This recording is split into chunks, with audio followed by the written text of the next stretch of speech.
વિશ્વના સૌથી મજબૂત કિલ્લા સમાન વ્હાઇટ હાઉસમાં જ્યાં પારેવું પણ પાંખ નથી ફેલાવી શકતું, ત્યાં અચાનક ગોળીબારનો અવાજ સંભળાય ત્યારે શું હાલત થાય? એક તરફ રાષ્ટ્રપતિના જીવ પર જોખમ અને બીજી તરફ આખી દુનિયા તેને એક પબ્લિસિટી સ્ટન્ટ અને નાટક ગણાવી રહી છે. શું આ ખરેખર લોકશાહી પર હુમલો છે કે પછી સત્તા મેળવવાનું કોઈ ખતરનાક ષડયંત્ર? આ રહસ્યમય ઘટના પાછળનું સત્ય તમારી ઊંઘ ઉડાવી દેશે.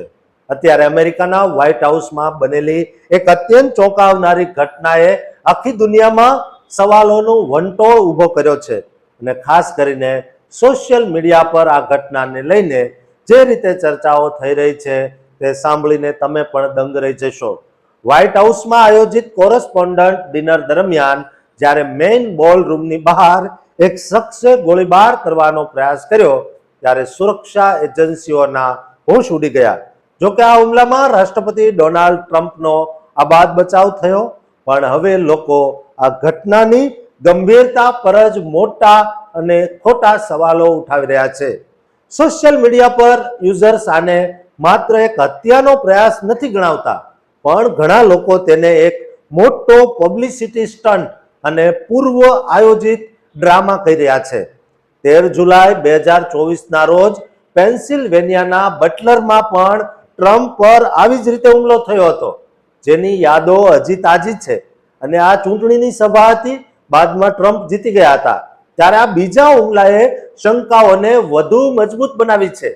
એક યુઝરે બહુ જ વેધક સવાલ ઉઠાવતા કહ્યું છે, આ બધું નાટક હોય તેવું લાગે છે, કારણ કે તેને ખબર છે કે ટ્રમ્પ ભૂતકાળમાં પણ પોતાની હત્યાના પ્રયાસનું નાટક કરી ચૂક્યા છે.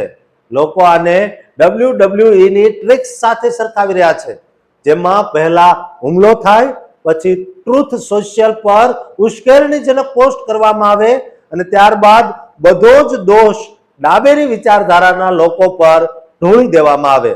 આ બધું વિરોધીઓને દબાવવાના પગલાને યોગ્ય ઠેરવવા માટે કરવામાં આવતું એક સ્ક્રિપ્ટેડ નાટક હોવાની વાતો વહેતી થઈ છે.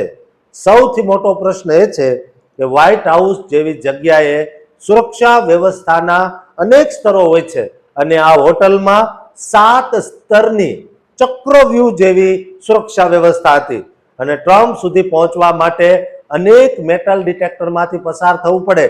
તો પછી હુમલાખોર હથિયાર સાથે આટલી નજીક કેવી રીતે પહોંચી ગયો તે વાત કોઈના ગળે ઉતરતી નથી.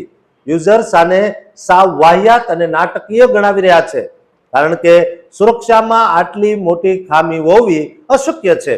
આ વર્ષે અમેરિકામાં મિડ ટર્મ ચૂંટણીઓ યોજાવાની છે, ત્યારે એવું પણ માનવામાં આવી રહ્યું છે કે પોતાના મતદાનના આંકડા વધારવા અને એપ્સ્ટીન ફાઇલ્સ જેવા વિવાદો પરથી લોકોનું ધ્યાન ભટકાવવા માટે એક મોટો પ્રપંચ રચવામાં આવ્યો છે.